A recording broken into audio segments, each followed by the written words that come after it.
Welcome to my skilling guide on the boss Croesus. Keep in mind for this, the higher your stats, the better it is as you'll do more DPS on the boss.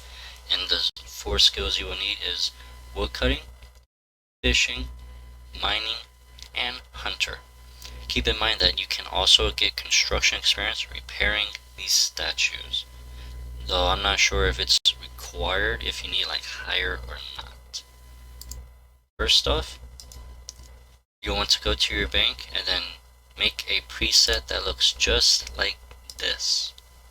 But keep in mind, I marked everything depending on what role you will be doing. So like my shark outfit with the crystal rod I'm wearing is because I'm doing the fishing role. If I was doing the woodcutting role, I would swap that out and put the woodcutting outfit and then wear my axe and then keep the fishing rod in my inventory. You will always want those 3 tools. Just flip around which one you are wearing for the role. I did forget one thing, however, the fishing cape, but that's only for fishing pretty much, because the mining and woodcutting is pretty much useless, as that doesn't do anything really. Now, you will need to also either get the Orthan Furnace Core, which you can make through invention, or you want to bring 3 to 4 logs with you, and that is so you can free yourself from, I want to say, the stun mechanic, although there's 2 technically for that, and you will need to bring restores. After a while, you'll tend to probably use maybe 2 restore sips a kill, so this is enough for like the whole hour pretty much for me. And the Pontifex Shadow Ring, once you do fully charge it with the 1000 energy thingies, the corrosion will deal half the damage as it normally does, so you won't have to like constantly drinking super restores. And I do also have a Crimson Charm and a blue. You can take out 1 super restore and then put a grain, because just in case you do back-to-back kills, the charms doesn't mess you up. And lastly, that noted super restore that you do see, you want to put any random item in there because you will want to get 15 skilling resources. If you do mess up, you may need to get an extra, so usually get about 16, 17. As for skillers, you are going to have a little bit of an issue because it does help to have the anticipate and freedom ability. That is so you don't get stunned, which I don't know if this is skiller friendly because those 2 mechanics could kinda kill you in a sense and you'll have to leave the boss session. Now that we have the preset ready, let's go to the boss.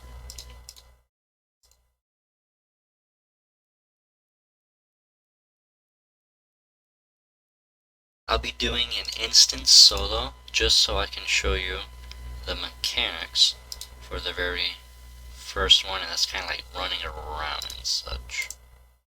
So a good thing is once you enter, you can right click, Boardwalk, and transport. Depending on your role, you choose whichever one.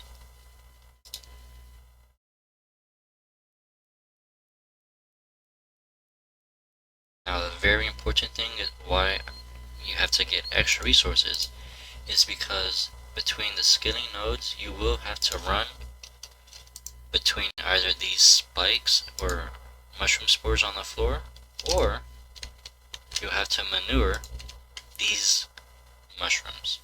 For these mushrooms, all you want to do is just click the ones that are highlighted, and then that's it pretty much.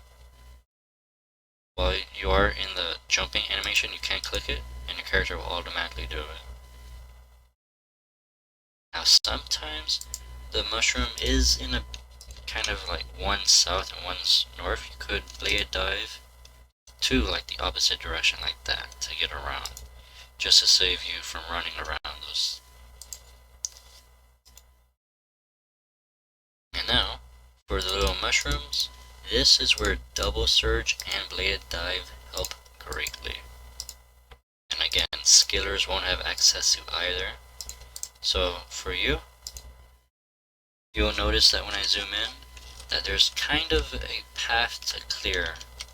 You'll want to kind of click quickly, but slow so you don't run on them. So just like maneuver your way around that, like so.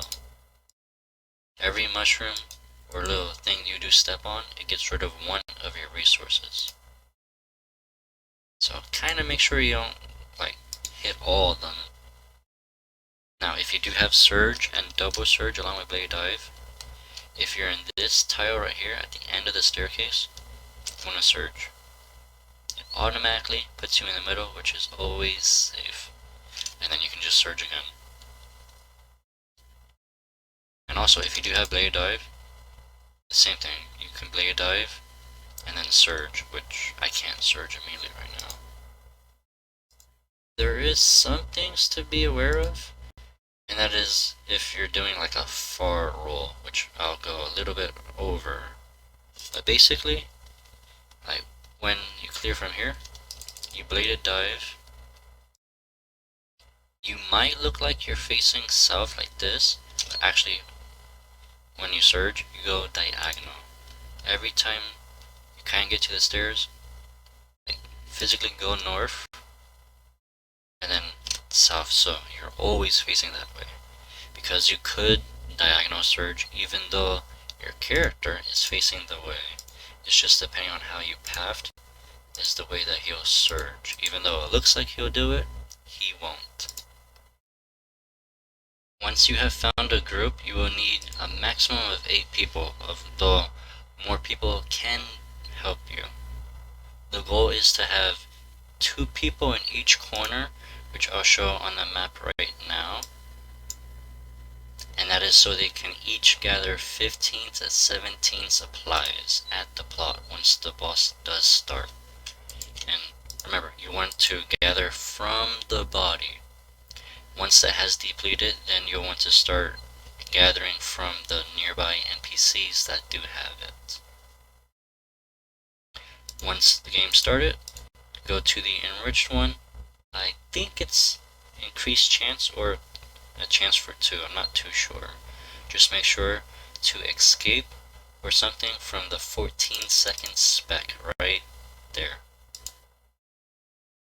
And don't worry about the specs, I'll go over that after I get the 15 resources, as the special attacks do appear at the same time.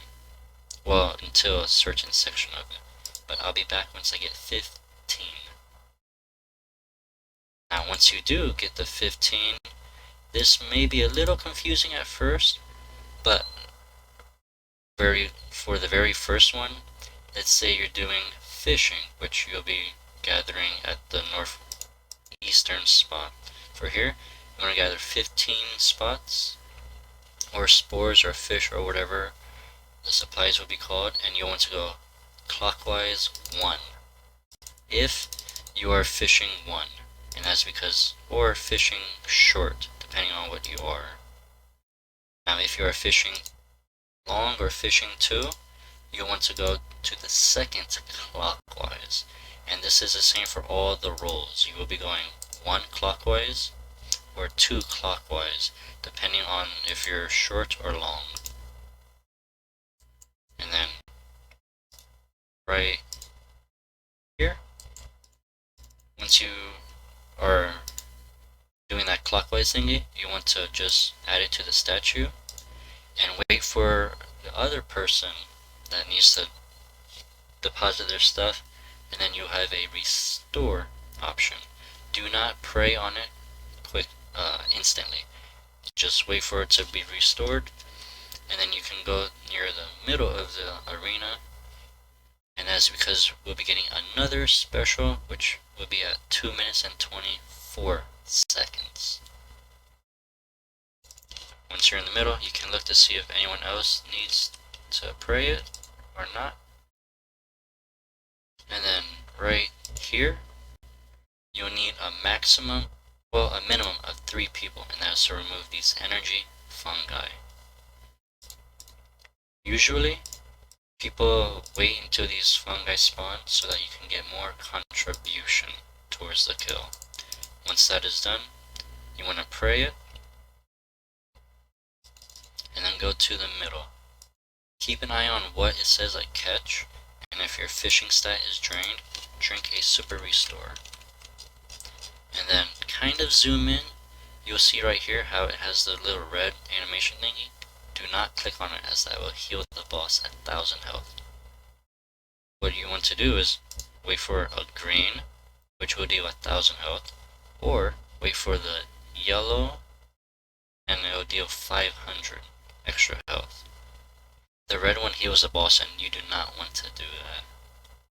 And I mean, that's about it pretty much. The reward is based on your contribution, and it will say after the kill. The loot, if you disconnect, log out, or anything, it will automatically go to your bank. If you want to actually visually see it, it will be to the west by Gorvik on the little chest. You can just examine and look into it. And I believe the drops will broadcast. Currently, my only drop is the Corsa Spear Sack, which is for the seeds. Although it's, I think it's good, but there was no broadcast for that. And then right here, now that the kill is dead, it'll show you how much contribution, which I did 208. Afterwards, just go back to the scaling plot you were at, and then wait for the next boss to start again. After a while, you may need to rebank to get logs or super restorers for your stats to deplete. One last thing to go over will be the special attack times, and these happen at a precise time on screen right now. The very first special occurs at 15 seconds, and then the next special occurs at the 24-second mark, 39-second mark, 52-second mark, and then a minute and 4 seconds. Afterwards, you'll notice that it repeats, it just adds a 1 minute above it. So like a minute and 15 seconds then a minute and 24 seconds. Now, keep in mind that the 1 minute and 24 seconds is different compared to the normal 24 seconds is because at 24 seconds there will be a little fairy ring special attack. That does not happen until 139. And then 124, it is a green bomb, which I'll show over. And then for 104 and then 204 minutes, it's just a different color bomb. And then the last special will be the egg spawn middles. This always happens at 2 minutes and 24 seconds, and it lasts 30 seconds, or until 3 people go to the eggs and then get rid of it. And then if the fight is long enough, it happens again at 5 minutes and 8 seconds to 30 seconds. And then again, a third one happens at 7:57. Now, I do suggest that you do look in the description, because I will be putting the exact time and what the special attacks do. But what you want to do is escape 1 or 2 seconds before this special, so your player avoids it and you can place it accordingly depending on the team. And what I mean by that is, let's start the fight right here. And now remember, on the little notes is 15 seconds. So if you have double escape, this is perfect. So again, just wait until there's 13 seconds. You escape, and then go back to your gathering spot. You'll notice that the bomb is not in your way. The next special attack happens at 24 seconds. You want to just manually walk, as this is just a fairy ring. And this one, it kind of depends. It's at the 34-second mark, and it's the Taz Horrors. This can be blocked by the corpse and flowers and stuff. So like right there, I don't need to do anything because he's stuck. sometimes it could spawn directly on you, which is annoying. Then the next special is at 52 seconds. So escape, and then you can gather whatever you want, but make sure to escape beforehand. Because right there, you notice I was a little late, now I can't gather from that plot. And then you have the 1:04 seconds. This one does stun you, so for those that are skillers and do not have access to freedom, you're going to have to run and move beforehand, because when it hits you, that is the stun, so you can actually avoid it. And then just like that 39 seconds, right here will be a little fairy ring after that green bomb. And then I'll be back right when it's the little egg spawns. At 2 minutes and 24 seconds, this will be the first ever time you get a double spec, and that is you have to light the fungus underneath you if you're unlucky enough to get it, and then also the eggs will be in the middle, so like right here. So burn them, and then this is the egg special. This lasts for 30 seconds unless you get the bar like removed quicker than it can explode, and then that's about it. And then again, go back in the description and then look at the times for the following rotation. That way you can make this as easy as possible.